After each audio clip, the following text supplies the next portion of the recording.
My name is Janet Denhart. I'm the Newland Professor of Public Administration and the Director of the USC Price Sacramento Center. I want to begin by introducing our moderator. We are fortunate to have Jay Hansen with us. Jay is the Chief Strategy Officer for the California Medical Association. He came to the CMA after many years with the California Building Trade Council and the AFL-CIO as their chief lobbyist and political director. He worked for 4 different speakers of the Assembly as a special assistant to the Speaker. He also serves as a member of the State Superintendent's Team California for Healthy Kids and was a member of his transition team. He is a graduate of Occidental College with a master's degree, this is the important part, with a master's degree from USC MPA. Fight on. He also serves as an elected member of Occidental College Board of Governors, and he is a member of our USC Sacramento Center Advisory Board. Welcome, Jay.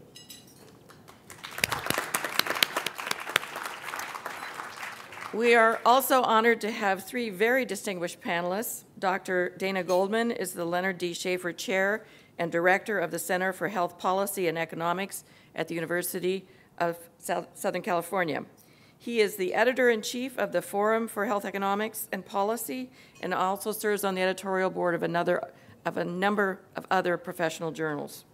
He is a research associate with the National Bureau of Economic Research, a member of the Institute of Medicine, and holds a doctorate in economics from Stanford. His research focuses on health economics, Medicare, aging, disability, and chronic disease.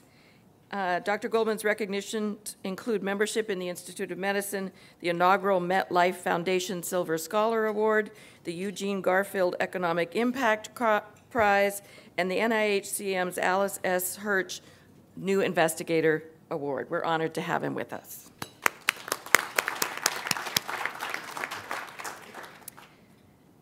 This is an amazing panel. Our next panelist is Bob Kocher, who's a partner at Venrock. He focuses on healthcare IT and services investments. He is also a senior fellow at the USC Schaeffer Center and serves as a member of their board of advisors. He is also a non-resident senior fellow at the Brookings Institution, Engelberg Center for Health Reform, and co-chair of the Health Data Initiative. Prior to Venrock, Dr. Kocher served in the Obama administration as special assistant to the president for healthcare and economic policy on the National Economic Council. In the Obama administration, he was one of the shapers of healthcare reform, legislation focusing on cost, quality, and delivery system reform, and health IT meaningful use policy.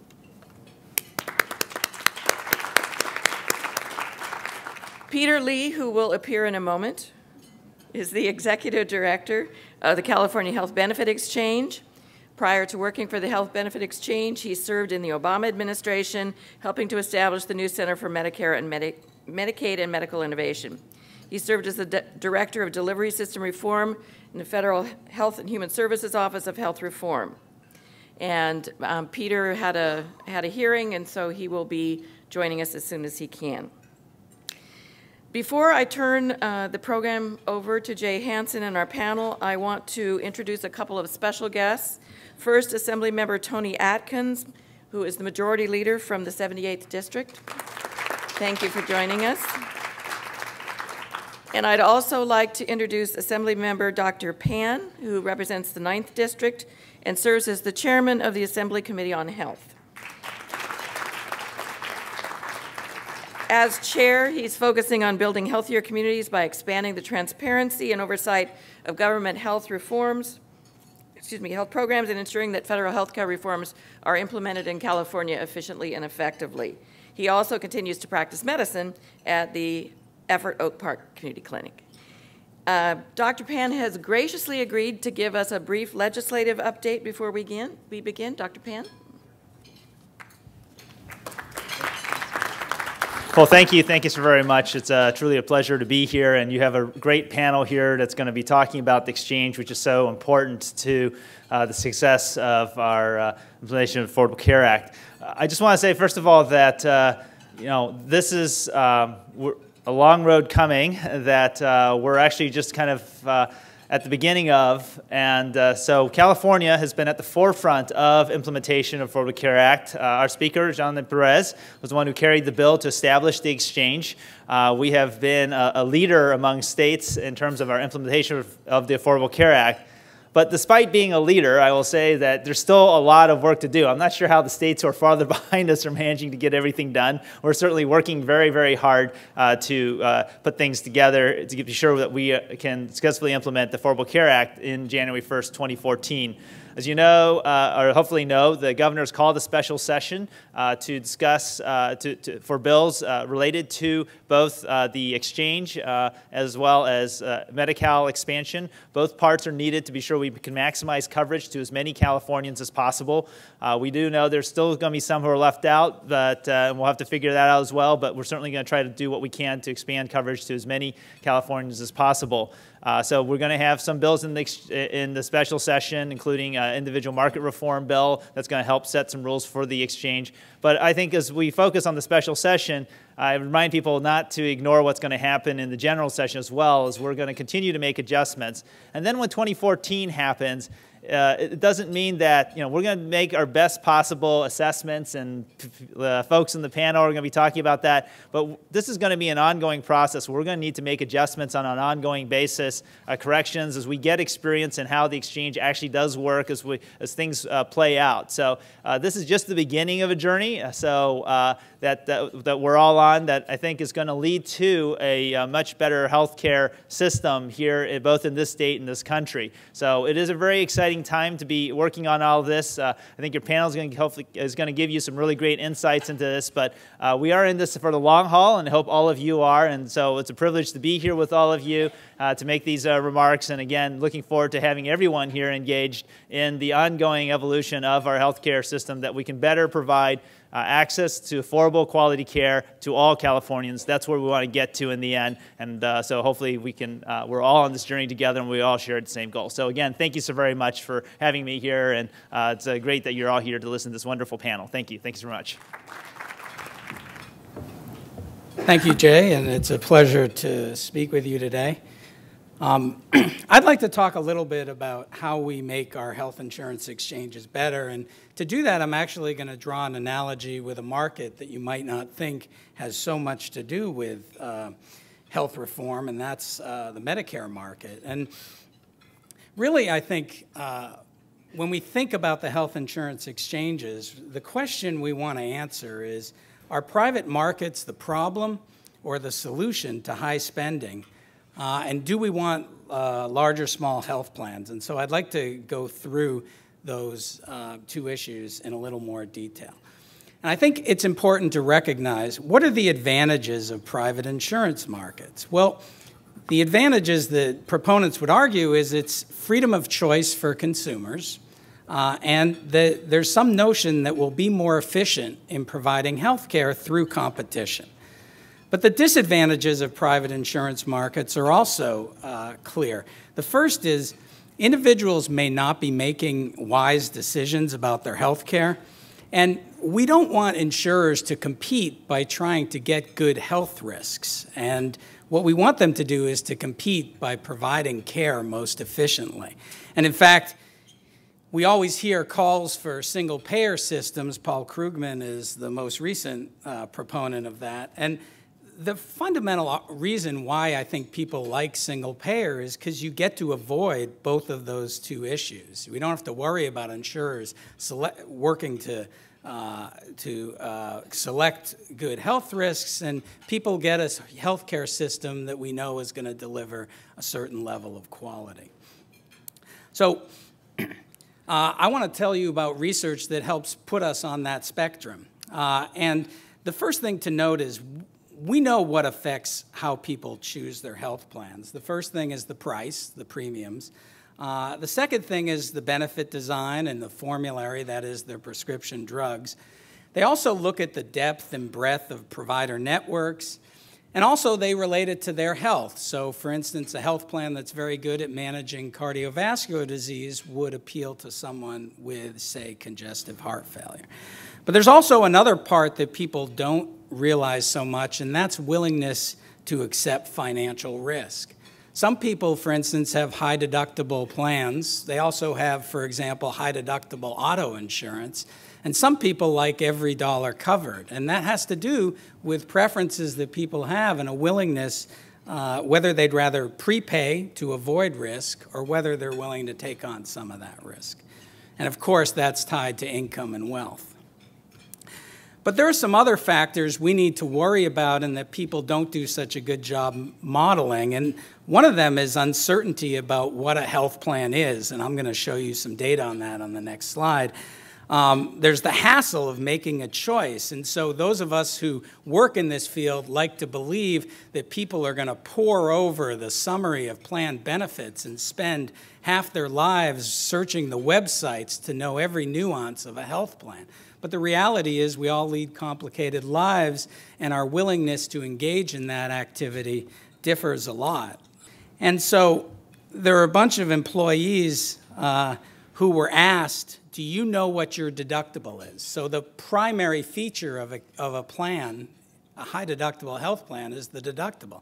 And you can see there about 52% of the employees actually correctly identified their deductible. So that means half the employees who were enrolled in the plan didn't know. And actually, if you look at the employees who weren't enrolled, those are the people who are in the existing PPO, only about 21% knew what the deductible was in their alternative plan.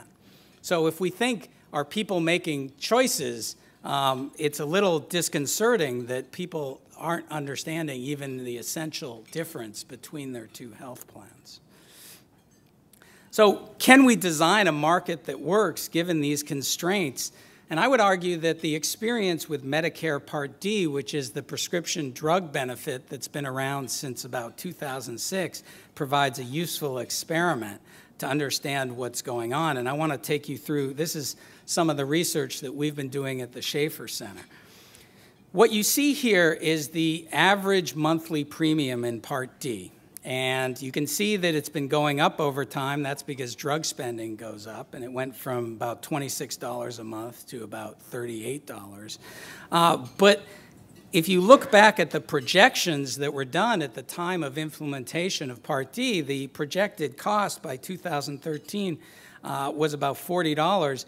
But in actuality, it's been lower. And so Part D is viewed as a success in that costs have not gotten out of control. But again, I would like to think about this issue of adverse selection. So Part D plans have enormous freedom to design their benefits. So they have deductibles and copays and things about coverage in the donut hole. There's about 5,000 different drugs, and some of them can be on Tier 1 with low copays. Some of them can be as high as Tier 4. And what this does is it makes it easy for plans to play with their benefit design to accomplish the goals that the market provides incentives to do. And one of those incentives is to select good health risks. So, and the risk adjustment, which we can do quite well, the risk adjustment that occurs only applies to the basic benefit. So I want to emphasize that even though as health economists, we can do a pretty good job adjusting for risk, the fact that people can play with the market is something that we should worry about. We divided people into three groups, the black, green, and blue groups. The blue groups are people who are relatively sick, and they tend to be high users of healthcare. And the black are low users, and you can see the moderate users are in the middle. And what you see on the vertical axis is how much they're going to have to pay out of pocket for prescription drug coverage. And what you see on the horizontal axis is how stingy a plan is. And so this is an index that we developed. So if you look at the group, the low-use group, there's really not much difference between plans. So every one of these dots is a plan that would be used by the low users. That is to say, in terms of out-of-pocket spending, it's going to range about $100 to $200 regardless of what plan they pick. So you think about the low users, maybe they don't want to spend the time. And, you know, this makes sense. For those of you who are healthy, you may say, whatever, I'll pick whatever plan, it really doesn't matter. But if you look at the high users, the blue, you can see there's a lot of slope there. And actually, the choice of a plan matters in terms of thousands of dollars. So what a plan might want to do is now think about plan design. If I'm a health plan offering something in the Part D model, I might want to be very stingy because I'll get some low-risk people, but I won't get the high-risk people. And that's the way plans are making a decision. And this may sound very theoretical, but look at what actually happened in the marketplace. There were 58% of the Part D plans were offering no deductible. And by 2013, that number had fallen to 45%. So zero deductible coverage is starting to disappear in the Part D marketplace, okay? And so, well, the bottom line from that and the lesson for insurance exchange design is that if you're not careful, you may see an erosion of coverage over time. That is to say, generous benefits may attract high-risk people. Plans may not want to offer them. And so one concern that California needs to worry about, and you can't know this before you go in necessarily, is that you may see generous plans eroding over time in the exchange. Okay, and the second part of this is that for markets to work, I said consumers need to make good choices. That is, if we want plans to be efficient, then people have to be looking at their choices and deciding what's best for them. In the Medicare Part D market, that means you're looking at thousands of plans. Okay, so how do we make a decision when in 2013, there are 1,000 plans in the marketplace? Now, not all of these are offered in every region, but the fact of the matter is that the number of plans can be overwhelming. And so we did some research saying, how well did people pick? So we actually looked at people's prescription drug data, and we knew all the plans in the market, so we knew what was the best plan for them to pick. And we looked at something called Medicare's Plan Finder. So this is a decision tool that Medicare offers on its website that allows people to enter their drugs, and it'll give them a recommendation of what's the best plan for them. And that 104, what that means is that on average, if people had chosen Plan Finder's recommendation, they would have paid $104 more than what was the optimal plan, the one that had the lowest cost. By the way, the median there is 0. So for 50% of the people, Medicare's Plan Finder was picking the perfect plan for them. Now, we as researchers at the Schaeffer Center, we said we can do better than Medicare's decision tool. Let us develop an extended Plan Finder, and we did better by $3. So that tells you the value of our research right there. Now, there are other heuristics people use. That means I've had 10 minutes already? I see. Okay. So, but Peter's not here, so don't I get his time? No? I don't know. Let me just tell you about these heuristics. There are other heuristics people might use. So, for instance, they might say, I'm just going to pick the cheapest premium because I don't want to deal with this decision. And when people do that, they're going to actually leave about $440 on the table.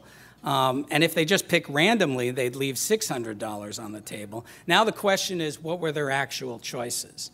Well, it turns out people were leaving about $541 on the table.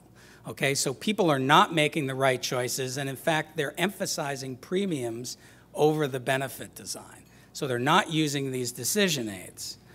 Okay, so overall, the introduction of Medicare Part D was a success in that there are high enrollment rates and premiums are lower than anticipated. But consumers face a broad menu of plans. There are probably too many, and there's a lot of evidence that adverse selection, and so we've seen this erosion of coverage. Okay, so I'm going to skip all this.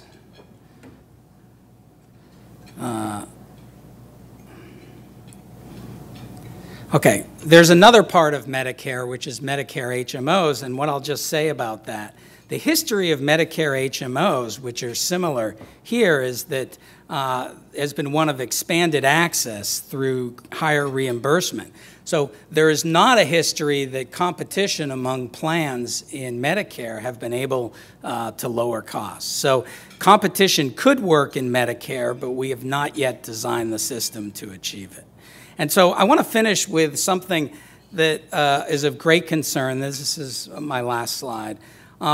What this slide shows is the market share of health insurers, the two largest health insurers, and the change in premiums over another decade. So if you look in 2001 and you ask which markets are highly concentrated with lots of big insurers, you can see those are over on the left, and they're places like Alabama and Idaho and Hawaii and Arizona. And then you say, what happened to health insurance premiums over a decade? And what you find is that the markets that were most concentrated, had the fewest insurers, actually had the lowest rates of growth in premiums. So that is kind of counterproductive to this notion of having an exchange. And why is that? Well, the reason why is because providers are also negotiating rates, and providers' medical spending is driving health insurance premiums. And think about it, if you have a lot of small insurers, they have no power when they start to negotiate with a Sutter Health or a UCLA or, God forbid, a USC. And the result of that is that you may want large insurers in order to provide market power to counteract what's going on in the providers. Now, on the other side, we worry about large insurers for all the reasons that they can be monopolists in the market. But it turns out that the evidence shows that this ability to negotiate with providers is very important. Now think about California. There has been rapid consolidation in the provider market. And what the result of that is that we may need large insurers. That may be one way to counteract that. There's also another way, which is through antitrust litigation. I had the good pleasure of working with Peter in Washington when he helped set up the Center for Medicare and Medicaid Innovation.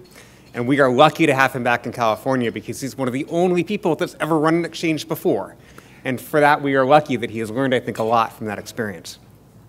I'm going to take a few minutes and talk to you about the market context for how I think the exchange and health reform is shaping the market in California, and pick up on a few points that Dana made. The first one being the point about the size of insurance companies is a fascinating one that we spent a lot of time in Washington thinking about. And what I'd like to sort of submit to you is the fact that no matter how big they've been, we've seen premiums go up by more than 100% in every state in the last decade, and that's the problem. So we spend more on health care in America every year than China spends on everything. So the $2.8 trillion we spend, the 18% of GDP, is larger than the entire domestic Chinese economy. Even more surprisingly is that it's growing faster than the Chinese domestic economy. And we just went through a great recession where prices didn't grow and we've been eking out a little bit of GDP here and there. And healthcare's kind of gone along without as much change as you would expect in a country that already spends more than we can afford. And that would be fantastic if our health system were delivering better outcomes every year. And while our hospitals are newer than any in the world, and we're more likely to have newer equipment and newer technology, we duke it out with Cuba on the league tables for actual quality. And in fact, a doctor in Sacramento is not more likely to have washed his or her hands than a doctor in Havana. And that's troubling. So if we were spending a lot more, but we were living longer, healthier, better, with less variability, it would be a great investment. But in fact, we're not getting our money's worth. And health reform, I think and hope, will help us actually get more value per dollar over time by virtue of the series of reforms that have been put in place and by many of the forces that the California Health Insurance Exchange will create. But when you really dig into this problem, what you find is a shocking statistic, which is that we are the only sector of the American economy that manages to destroy labor productivity every year.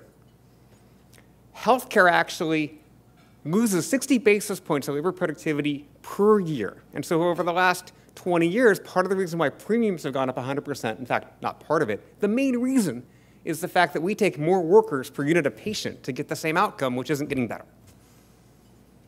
And so really what we have to do in our health exchange design and in our insurance design and in our payment reform approaches and our delivery system reforms is figure out how to actually have the labor that we're putting in equate to outcomes and productivity. Because what makes our economy strong and great is the fact that we're better than anybody else in the world at getting labor productivity. We can make a product of every other kind, whether it's an airplane, an iPhone, or a retail store, or a restaurant, each year get better. Healthcare hasn't had that benefit yet. And to illustrate it, I give you these numbers. 10 years ago, we had 10 non-doctors in the health system for every doctor. Last year, we had 23. So there are 23 people jangling behind me doing stuff, 13 more than before, and we haven't changed the outcomes at all. So that's what we have to work on, is how do we get the labor force to actually deliver consistently better outcomes, better experiences, fewer readmissions, better adherence, smarter use of technology so that we can get that productivity back in the health system. And I actually am very optimistic that we're on the right path. It's going to be a long path that we'll never finish, but we're on the right path. And why is that?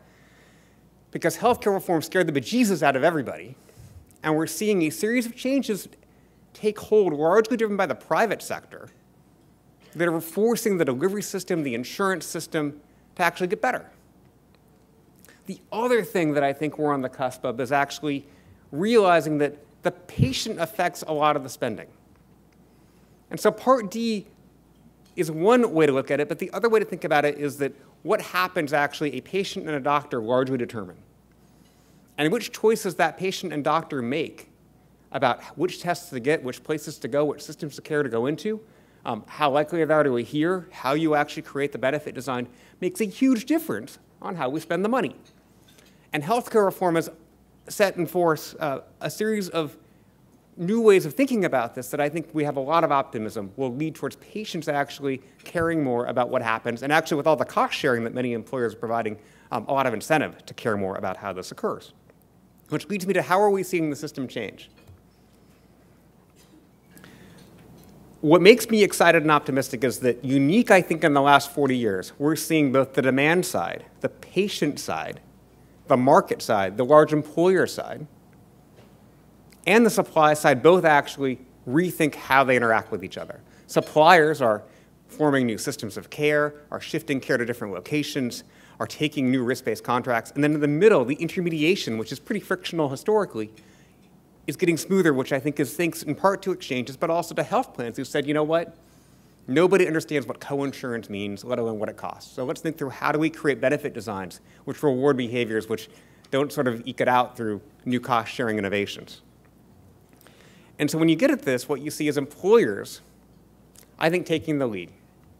And Peter can maybe speak to this a bit too from his experience with PBGH, but all of the profit in the health system is actually coming from the commercially insured patients who are primarily workers at large employers. They pay 100, 200, 400% more for the same exact condition as Medicare will pay, and certainly many 100% more than Medi-Cal will pay. And it's workers' wages that have gone to pay for this over the last decade. In fact, all the wage growth in America has actually gone to pay for healthcare premiums in terms of real terms. And so now you're seeing employers and workers say, you know what? I'm actually open to the full replacement high deductible. I'm open to reference-based pricing, as CalPERS has done in some cases. I'm open to narrow networks. I'm open to transparency and engaging my workers. I'm open to wellness programs. I want to build my own primary care clinics. I'm going to direct contract now with a hospital. I want a warranty or a guarantee for care. And what you're seeing is, as small market share shifts occur, providers are saying, you know what? I need to respond to that market signal. My margin actually is fully dependent upon maintaining my customers, my patients, who are large commercial employers. And they're changing. This is making hospitals change. We have the newest hospitals and the most expensive hospitals in the world, but they're half full on average. And becoming a community hospital that offers 4 kidney transplants a year, 5 bypass surgeries a month, and a undifferentiated cancer center is not a dominant strategy anymore. And so you're seeing hospitals saying, you know what? I actually have to deliver on outcomes and deliver on value and justify why it costs more. It can't just be convenience anymore. So we're seeing hospitals differentiate by employing doctors, by building systems of care, by actually narrowing what they do as opposed to broadening what they do. And thinking through how do they justify the price differences, which are astonishing. Just in the Sacramento market, the same cholecystectomy will vary by 400%. And that price, believe it or not, has no relation to quality. And as that becomes more transparent, hospitals are having to grapple with how do they make themselves compete in a world that's going to judge them on both value, quality, experience, and price. Thankfully, health plans are also changing. Health plans are going from a B2B product that employers buy, and you don't fully understand and have much choice over, to one where switching is easy. In fact, every year on the health insurance exchange, you could go buy a different health plan. And so that's making health plans actually stop thinking like insurance companies and at least begin thinking like a cell phone company, and hopefully better, like a retailer, to say, I need to create products that people value and have different attributes. In fact, they're going to start thinking about churn and about experience and about products that actually meet your needs as opposed to one-size-fits-all products. And so that shift, I think, leads to much more originality and hopefully much simpler to understand benefits and much more interest in your customer service. Which brings me to the exchange. What is so interesting and so disruptive about a health insurance exchange is the fact that you can actually have startups become insurance companies and offer new products. In fact, we're seeing in California new insurance companies emerge. One's called Sea Change Health in San Francisco, and they offer benefit designs that actually adjust cost sharing based upon your adherence to preventative care and treatment plans. But there's a hope that we'll have both more insurance companies, but more importantly, more plans and more types of plans. The second is to make them earn your business. If you've ever been underwritten, it is a painful experience, and you feel very beholden to whoever just gave you the insurance next year and the year after because of the complications of getting multiple bids. On an exchange, you'll have lower switching costs, which creates a need for the plans to actually satisfy members. The third one is greater information. We are on the cusp of a tsunami of data to break down the asymmetry between the buyer, the patient, and the supplier, the provider, so that you can begin to figure out what is value and what is quality and what do I actually want to get. I co-chair an effort called the Health Data Initiative in DC, and I'm happy to tell you that in the last 2 years, we've released more data from Medicare than Medicare has its entire existence over the last 40 years. Important data like the Part A, Part B, Part D linked claims data set, which is a really geeky way of saying all the information about quality and comparative effectiveness that you could ever want to know. In the next few weeks, all the Medicare data on doctor performance that you've never seen before, like, am I a good doctor, will become available so you can see how do doctors perform on various procedures and quality measures that you've never seen before. So you'll have a lot more data on who you go to as opposed to calling me or your friend to say, which doctor do you recommend? The fourth thing is all this leads to markets. And we're beginning to see it, and you're beginning to see it for labs and for diagnostic and for outpatient care where there is more data. People actually move towards value. And so while Dana showed you that the market's slow and cumbersome and imperfect, you do see patients move towards value, and that's great news. More great news is the fact that as a venture capitalist, we are seeing more talented and amazing people say, you know what, I don't want to make another app that's a game. I want to make a healthcare company. And so we're seeing a flow of venture capital funding going into healthcare startups across the healthcare ecosystem. Services investments, which have historically not been the priority, are gaining momentum. IT investments to help create these markets are getting momentum. On the demand side, you're seeing companies like ZocDoc and Castlight really change how the markets work. On the supply side, you're seeing people create new healthcare systems that are lower cost, much higher quality, much better experience, like One Medical, like CareMore. And in the middle, you're seeing a bunch of people say, we can make the insurance market work better too.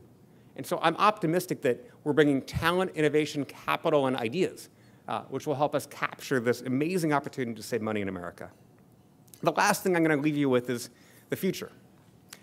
I am excited about the fact that we are going to be talking not about benefit designs and cost sharing and HDSPs with HSAs, which have FSAs that wrap around them, but instead products.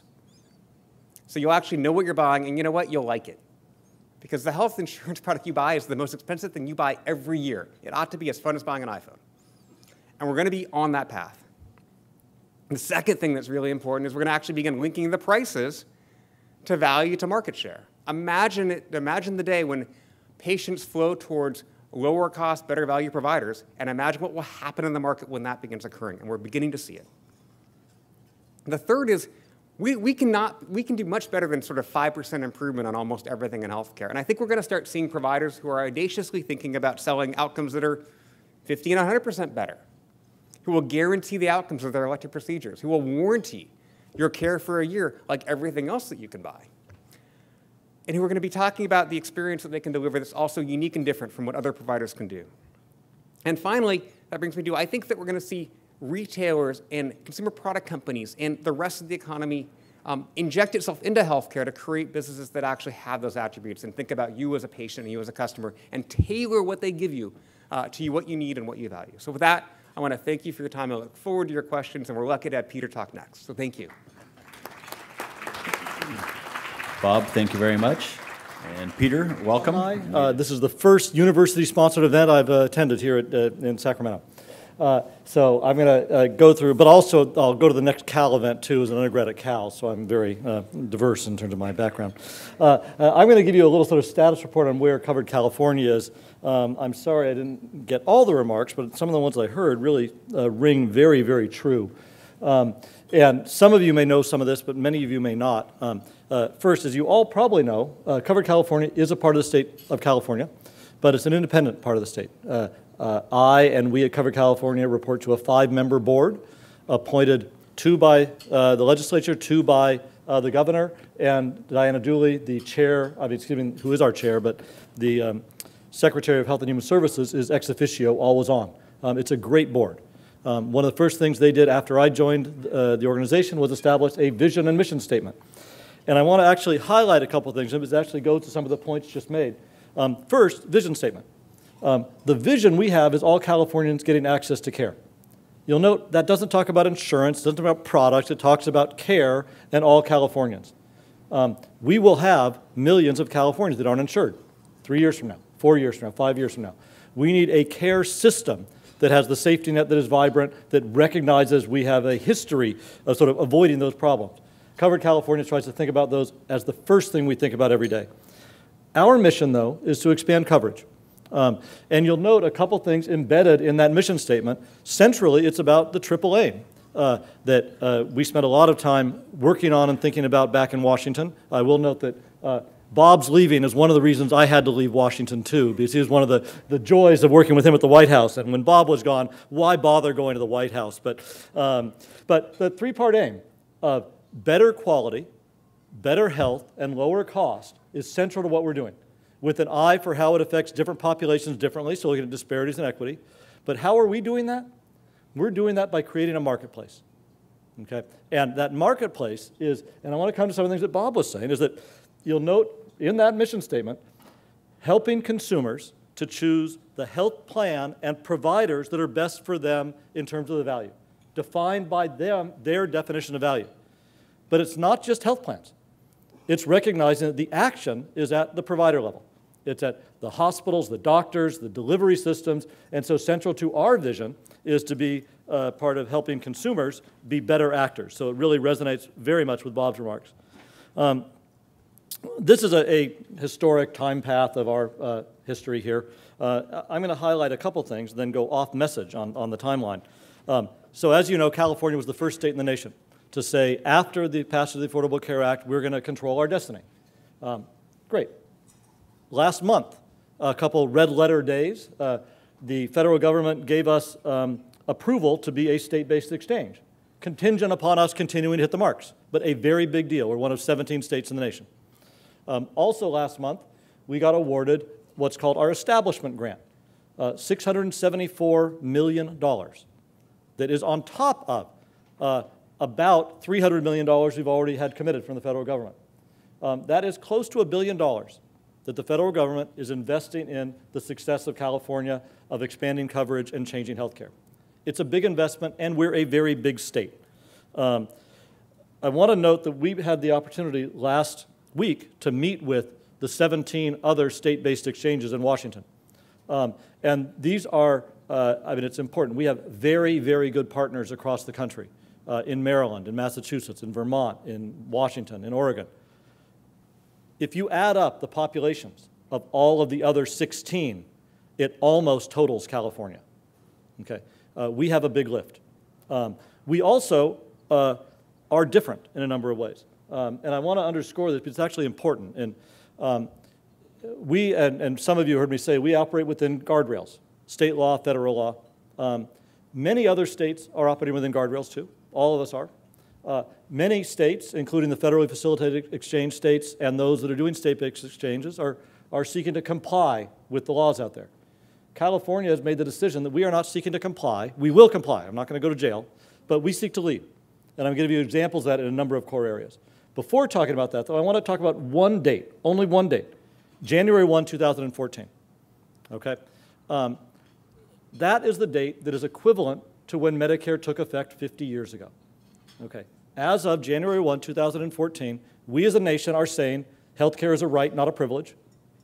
We as a nation are saying that the old rules for insurance that Bob spoke to, which are about tweaking benefit designs to make things hidden so you get a better risk mix, that's what insurance was about historically. Okay, that's not the game anymore. The game from 2014 on is everyone in the tent, almost, there still will be some uninsured, undocumented, but our aspiration is to have everyone in the tent and have insurance coverage be about getting high-value care. And we will have virtually everyone insured. It's a new day. And we will have hiccups along the way, but if we look back 50 years ago to when Medicare was passed, I'd just like to remind you, and I say this with great respect and affection for the physician community, AMA was saying the sky will collapse because Medicare will be socialism taking over America. They were saying it was awful. And the law, Medicare law, was a really crappy piece of legislation. It didn't cover preventive care. That wasn't fixed until the Affordable Care Act. It didn't cover drugs. Okay, 50 years ago there weren't that many drugs, but there were still some. We said, let's pay separately for doctors and hospitals. And now we've had to recreate ACOs to bring them together. It was a lousy piece of legislation, which is the product of the legislative process. Today, 99% of seniors have health care coverage. Today, if you walk the streets of any community in America and say, what do you think about Medicare? They say, well, God, Medicare is great. And some will say, keep government away from my Medicare. But whatever, but Medicare is universally supported. 20 years from now, we're going to look at programs like Covered California, the Affordable Care Act, with the same universal sort of approval, I hope, if we do our job right, that we have for Medicare today.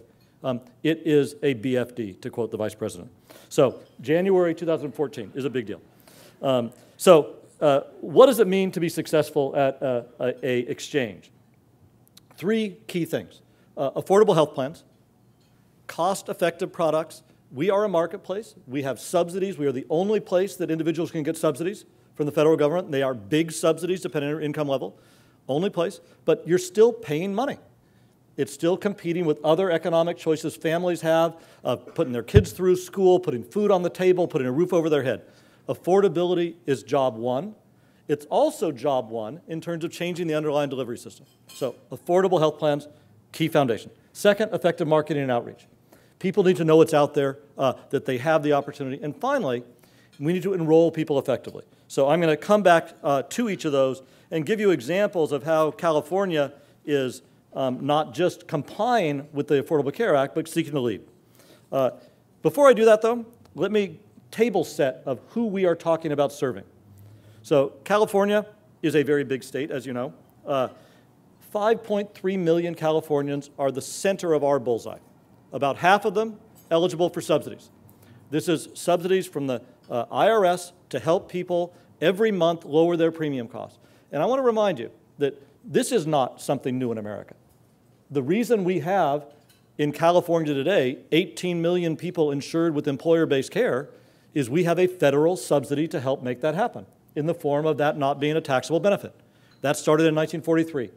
What the Affordable Care Act does is say, let's have the same sorts of support to make health care available and affordable for all Americans. This isn't new. This is sort of building on what we've said is, let's use the tax system to provide subsidies to support people.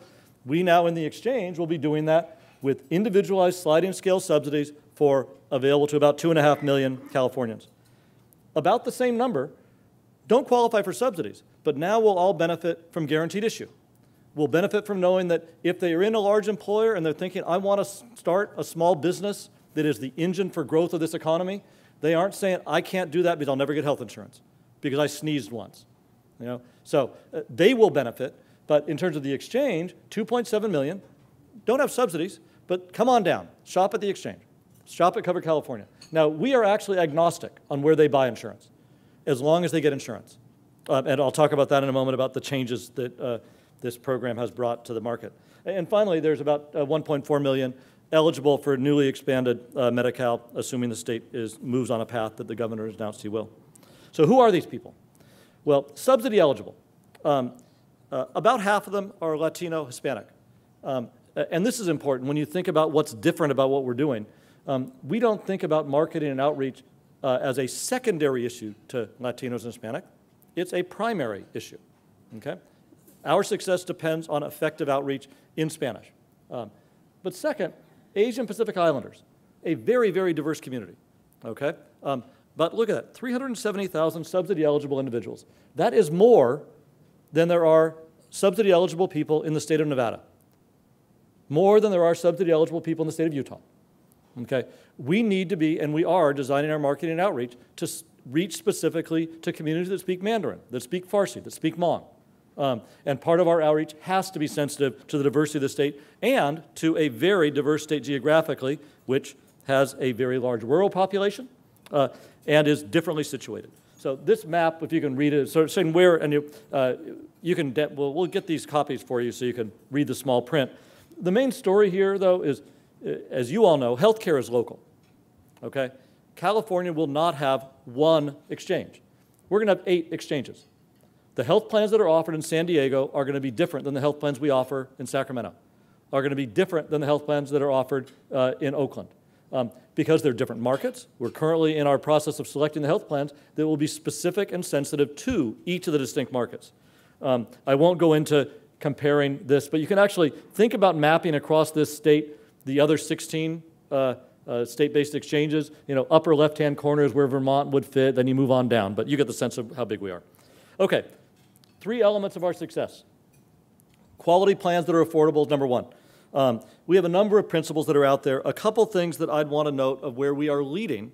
The legislation that covered California said we may be an active purchaser. Okay, most states are being what are called, I call any willing plan purchasers, which is if a plan is living, breathing, and licensed, they're in their exchange. That's not what California's doing. We are accepting bids. We have 33 plans that have stated intent to bid. We will not take them all. Every community of the state will have robust competition, but I can tell you, in the high competition areas like LA and like San Diego, there might be a dozen plans that want to play. Half of them we're going to say no to. Okay? And this actually goes to the point about, is more competition better? We need plans that are good partners, that are working in good partnership with providers, but that have the heft and weight to do a good job for our enrollees and for the market. Second, standardized benefits. And I love Bob's note that what we need to move to is away from benefits to products. Let me be clear, today's world, anyone can jump on e-health insurance and say, I am X years old, which is much younger than I look, but whatever, and say, how many plans are available? You'll get 120 plans available to you. And you cannot tell the difference from one to the next, excuse me, without digging way deep down. One plan is $120 premium, another's $130, another $160, another's $1,400 a month. Look, you'll have that range of products available to you. You have no idea what the difference is because there's no standardization. We're going to have standardized plan designs. The last thing I'd note, and I've almost run out of time, so I'm going to go over for 2 minutes and then these folks will kick me, is we are central to what we're doing, working on delivery reform. Our bids for plans are saying, what are you doing to promote primary care? What are you doing to promote care coordination? How are you paying differently? Central to what we do is changing the delivery system. Marketing and outreach. Very briefly, we are going to be doing a lot of marketing, both bottom-up, community-based grants, and top-down, advertising in every community, targeted at who we want to be enrolling. We will, in California, be not just being within the guardrails, but we'll be leading the nation and saying, here's how you do marketing for the Latino community. Here's how you do marketing and outreach for the Mandarin-speaking Chinese community, with community-based work as well as print advertising, radio advertising in language of preference. The third element of success is enrollment. We will have a website that we think will be kind of easy. Healthcare is really, really confusing. I've been quoted as saying, as easy as Amazon. It won't be that simple, I've got to confess. We think it will be as easy as can be, and we will have a service center of people answering the calls. We'll have trained assisters in every community in the state helping people that need help in person. And we aspire to, and I love Bob's note, I mean, our aspiration is to have a consumer experience that rivals anything of any service sector, of any product sales out there. And that's what we think we need to do. That's what we expect of our health plans that we'll be contracting with. Last, as many of you know, we also have a small business health options program. It's important, but it's also important to recognize that the rules of the game are not changing for small businesses to the extent they are for either the individual market or the large employer market. There's not a mandate for 50 and under. We will be offering a choice product, so small businesses can actually offer their employees 5 health plans and pick any of them. It's a good thing, it's an important thing, but it's not the game changer that the individual market and the large employer is, but it's still important. And finally, numbers. We're going to have a lot of people, and we're planning for that, and I've run out of time, so my last note is if you want more, get on our listserv, or next week, friend us on Facebook. So with that, thank you very much. I'd like to kick it off, and I'm just going to do that because I know that'll spur some interest amongst all of you. But I was curious, Dana, when you were talking earlier about ways to incentivize consumers to make the right choice, to be wise in doing that, are there effective ways to educate or incentivize consumers to make the wise, market-driven choices when they're selecting health plans? Right. It's a great question, and the problem is that people don't spend a lot of time making very important financial decisions. As Bob noted, it's one of the most important products people buy. You know, we see the same issue in mortgages, and I think in some ways Peter has gone to the core of the solution, which is simplify, standardize. The problem with that is that it discourages innovation. For instance, if you wanted to have a value-based insurance design, that's a complicated thing. What does that mean? It means if you're sick and you need something, you pay less than if the evidence doesn't support its use. But trying to explain that to a consumer on a website is hard. I think the solution may be something that Bob hinted at, which is decision aids, what Medicare has done. And so if we can help people develop the plan finder for covered California, if there are certain apps that would make these decisions easier. There's also a lot of effort to figure out, do you default people into options that we know are good for them? I mean, that's a very complicated issue, but it does offer options. So there's this trade-off between making things easy and encouraging innovation, and I think we need to figure out where that line is. Yes? Just to follow up on this point about default options, it seems as though Dana's research suggests that the Schaeffer Center should be doing the default options for covered California, since they beat even the Medicare Part D engine by $3, I guess. And so but what I found curious is if that tool is out there, not as good as the improved one that you created, why don't people use it? Why are they actually making choices in Part D that get them to such bad decisions? And then what are the implications for any kind of tool you would have in your? So the reason why people don't use it as much is that you have to enter data. So for instance, in Medicare, how do we know what's the best plan for someone? Well, this is Medicare Part D, it's prescription drugs. They have to go to their medicine cabinet and list all the drugs. So I think the holy grail here is something that would go to claims databases or something like that and actually pull out information about people's health and then spit out. So these plan choices, these tools are only as good as the data that gets inputted. And the real challenge is, what about HIPAA and can we do that and such? But we would be glad to do that at USC. Well, the good answer is it's already happening. So there's a big program called the Blue Button Initiative, which is an effort that Medicare and the VA has spearheaded, but now most large private insurance companies have actually begun incorporating, which is a service that allows you to go to an insurance company website, or Medicare or the VA, and click one big blue button, and your health data, your claims history, your medication history, is downloaded for you in a secure file that I think in the future you'll be able to actually connect to a plan finder, so you don't have to try to spell amlodipine anymore and which dose you take, such that you'll be able to actually get an optimized recommendation for the plan. Because today the Medicare site, typing in the generic name of the drug and the dose is something that my mother-in-law only has like 4 minutes of patience for, and she takes more than 4 drugs. So you just don't use it. What's good is that when you get the patient data, health plans are very good at pricing, but we also are very good at knowing what will happen to you next year. And so you can make a pretty informed choice about which plan is best for you from a cost perspective, and then begin asking, well, which doctors do you go to? And are they, how do you optimize around your current medical relationships and price?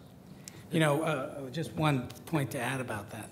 Over time, we're going to get better at this. But again, for the uninsured, they don't have insured data right now. And so, figuring out those are Peter's main constituencies. So it's a challenge, but it'll get better.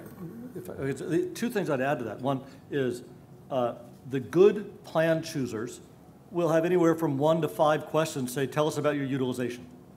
And asking that in English is how many times you see the doctor, et cetera, which will then, and if you go on websites today, health insurance selection websites, most of them are bad because what they only talk about is your premium, which is the wrong thing to talk about. What we should be talking about, what we'll be talking about is what's your likely total cost of care in the next year, out of pocket and premium.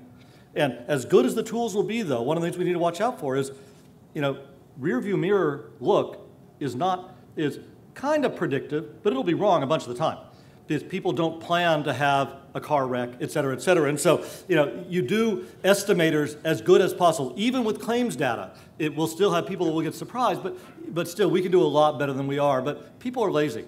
So that's where defaults are going to be important. The out-of-pocket maximums, though, do protect people against sort of catastrophic failure, and that's a big improvement relative to what many plans offer today in the individual market. Sir? Hi, just along this line of, so you have newly insured people who are going to come on January 1, 2014. A lot of them uninsured now, a lot of them poor. How do they get engaged? I mean, so far we're talking about people who are pre-engaged, can go on the websites, can make a decision. But you have a whole host of people who aren't really going to be prepared to do that. What's the plan to engage them in the process? It's a really good and important question. And if I may, it's true and untrue. And one of the things to remember that our 2.6 million target subsidy eligible for the covered California, the vast majority of them have at some place had employer-based insurance. They don't right now. And so I think there's some mythology that these people are walking around not knowing the healthcare system at all, not knowing insurance at all, which isn't quite true. Many of them have been in and out of insurance, have been in public programs and out. So that's one. Number two, though, many will want to know, how do I find a doctor, et cetera. What we're doing is having, and we're in negotiations on this, so I probably shouldn't even talk about it, but I will anyway, is, we will have contractual expectations on our health plans. How do you make sure that people get that preventive visit, which is free, for example? How do you make sure that people with chronic conditions, in particular, get in care soon? What are you doing as a health plan to identify people with chronic conditions so they're getting care? So this is, again, where, being an active purchaser, we aren't just like saying, come on down, we've sold a product and we're done. We're saying, what are you, health plan A, B, or C, in covered California, doing to make sure that people that have health care needs are having those needs met? And so we're looking at a whole range of mechanisms, but it is a great and important question. I have worried for many years about market consolidation on the provider side, quite honestly, more than I have on the plan side. That said, what we're doing about it is trying to align our purchasing practices and policies with the other largest purchasers. Is that, are we doing things in alignment with what Medicare is doing, with what Medi-Cal is doing, with what other big private purchasers are doing to send market signals around, here's what we want to see in terms of care coordination, here's what we want to see. Because there is consolidation on the provider side.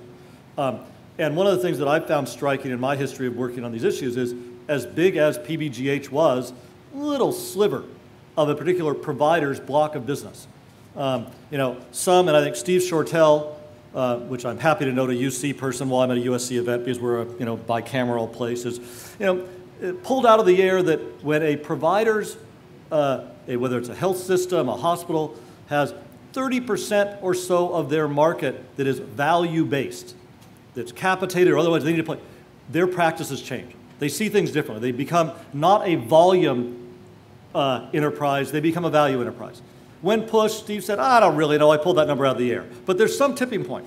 And what we need to be doing is making sure that we at Covered California, we will, we're going to be big, we're going to pass CalPERS pretty soon, but still, relative to any individual hospital, we're going to be a sliver. If we don't work with Medicare and other payers to say, let's change their equation to reward for value, we aren't going to change their practice, and that's what we're going to be trying to do. Just to pile on, I think the data is unequivocal that more important than insurance company size is how providers are paid. And if you motivate ambulatory care providers to actually be sensitive to price and cost, you get very different behavior and inflation trends than if you simply think about insurance market power versus hospital market power. And I think in California, we're on the leading edge of actually payment reform, and that's sort of the hope that you can overcome sort of the monopoly practices that have occurred in some aspects of the market. Yeah, I agree with what both of them have said. I just would argue that, look, the single payer is the best model because you just say what the prices are and that's it. So single payer is an extreme version of market power. And everyone likes Medicare and argues for Medicare because they get to set the prices. But I agree with Peter that, what he said is, and what California is not doing is letting everyone into the market. There are going to be a few plans in each market. And again, this is not a one-time decision. We'll make this decision over time. You'll see I guess my argument would be that we have to be very careful about monitoring what's going on because we can see an erosion of coverage. We might see reduced market power and prices going up. California has the advantage that we have 8 laboratories of regions that are going to have different things going on. And the key will be to draw lessons from what's going on in each of those regions. And so I think that'll inform things. Well, and I think, I'm a wonk as well as a catalyst change person. So I every now and then get tempted to say, yeah, let's do something different in that region. We got a little test. This is going to be so much fun. And these academics, line up and say, yeah, let's do that, Peter. We've got a lot of moving parts. And we will be able to compare what happens in San Diego with 7 plans compared to Tulare with 3. I'm not predicting how many plans are going to be in those counties. I want to be really clear. But, and how does that differ from the experience of the state of Washington, which doesn't have standardized benefits? And there's a number of places where I think we really can celebrate the states being the laboratories of innovation and of discovery. I think we are truly on the cutting edge of a lot of these issues. I hope we get it right on a lot of places. We won't get it right every time, but we will learn from our failures. People probably didn't hear the questions, is that for, in particular, Medi-Cal, but where the uninsured or underinsured are is often in the same areas that have shortages of providers, in particular primary care, but the whole range of providers. And I think the issue of provider adequacy is a very, very big deal. At Covered California, what we're doing about it is, again, we are contracting with plans, okay? And we're asking the plans to say, what are you doing to make sure you have network adequacy, but also what are you doing to contract differently? It's not a doctor issue, with all due respect to my physician friends and colleagues. It's a delivery system issue. It's what is team care? Have you set up primary care medical homes that have doctors working with nurses, nutritionists, et cetera? And so that's one issue. It's not just, and we have plenty of capacity around the state. It's misallocated is a problem. The third thing I'd note is, or maybe second, is changing payment matters. And I'm sure that Bob's going to agree with me on this, is that, I spend a lot of time talking to medical students who talk about the road. Are you all familiar with the road? The road is where medical students go, which is when they graduate, they go to radiology, ophthalmology, anesthesiology, and dermatology, okay? Because that's where the money is. That's where ease of operating hours are. And I don't mean operating, but we need to change the underlying incentives so people looking at primary care see a financial future for them in choosing primary care. The Affordable Care Act started doing that. California will be paying primary care in Medi-Cal at Medicare rates. That is a huge change. That's one signal, a market signal. We're asking our plans in concert with what we want others to ask, what are you doing to pay differently for primary care? These changes will not mean that tomorrow we have 50,000 new primary care doctors, but if we don't change those underlying incentives, we aren't having the right long-term pathway. And the last thing that I'd note is medical education is a totally screwed up system. You know, and this is, you know, now my dad, faculty at USC Medical School, so but in primary care, is that this is it's one of the things that I hope people in Washington turn their attention to, because the fact that we pay the same or more of our federal dollars to have someone become a member of that road instead of getting in primary care is absolutely ass backwards for the nation. I would say that the $4.4 billion acquisition of Healthcare Partners, the $800 million acquisition of CareMore, the acquisition of Monarch, the fact that primary care doctor groups are actually the most attractive things right now in America to buy and to build is, I think, a force of good for medical students who say, I can make an interesting career actually in primary care. But the key is that those are groups that have managed risk very effectively. And so primary care physicians who build groups that are great at managing population health actually can have great businesses both in Medi-Cal, Medicare, Medicare Advantage, and in the commercial segment. And I think we'll see more of those emerge. My hope is that it happens fast. Yeah, I just one addendum to all this. Your question gets at a question, what are we going to do about population health? And I would just argue health insurance reform has very little to do with population health in California. There's a whole host of issues having to do with diet, exercise, stressors, and education that may have be more impactful on population health than anything we're describing here. And I just think we should recognize that. Can I pile on that? You'll note our mission statement includes wellness and prevention. And no, in terms of, again, I'm an incentivista. You know, I believe in incentives. The health plans that have enrollment in covered California would not, independent of our push, have any incentive to care about prevention and wellness. Yeah. Our population will turn over a lot, which is good. Is that the people in covered California are going to get a job that actually provides health coverage.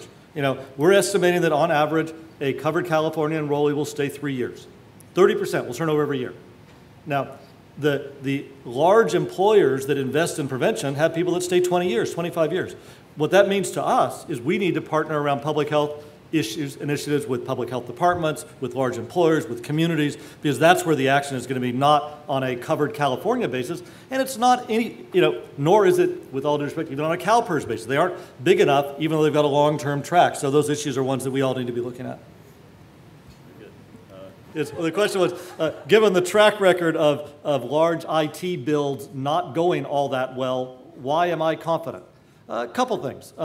Is we've learned from looking at some of the state and other systems, number one. Number two, and it really is, again, what we're doing differently at Covered California, the specs for our build were developed in a very, very public way. With broad input, so the specifications that the bidders bid on was something that they looked at ahead of time, they commented on, were refined by them, but also by the broader community. And to our knowledge, this was unprecedented, to have a RFP, request for proposal process, that had drafts of an RFP on something this big and this technical out for comment, revised, re-revised before it was done. So the bidders coming in had been part of the design. Third is we will not launch perfectly. And we're looking at a staged implementation that the functionality we need and must have will be available such that we'll have hundreds of thousands of people enrolled January 1, 2014. We're going to add bells, whistles, tweaks as we go. So the issues of sort of having staged review, good design, and staged implementation are what gives us comfort. Let me take a moderator's prerogative here and ask a question of Bob. You know, we look at federal debt, we talk about the sequesters, Medicare payment reductions, we've got partisan squabbling. If we build it, how do we know that the federal government's going to keep paying their fair share as we go down the road? Great question. I think I'd first offer up that to change it, you need 60 votes in the Senate to change it. And we've all learned over the last 4 years that that's like a once in a decade thing that you can get, is 60 votes in the Senate to do anything related to health. And so I think major reforms to restructure the healthcare reform law are implausible given the pain that we went through to pass it. That's the first answer. The second one, though, is the fiscal pressures and sort of what happens then.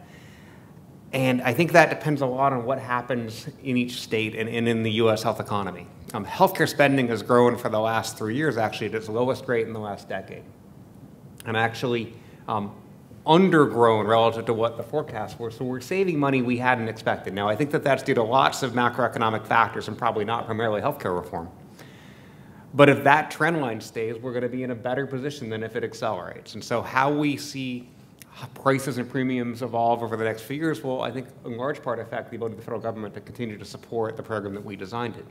If the CBO score is anything like the CBO score, which says in aggregate this will be a deficit reduction act as opposed to a costly one over the next decade, I think we can be confident that that money will be there.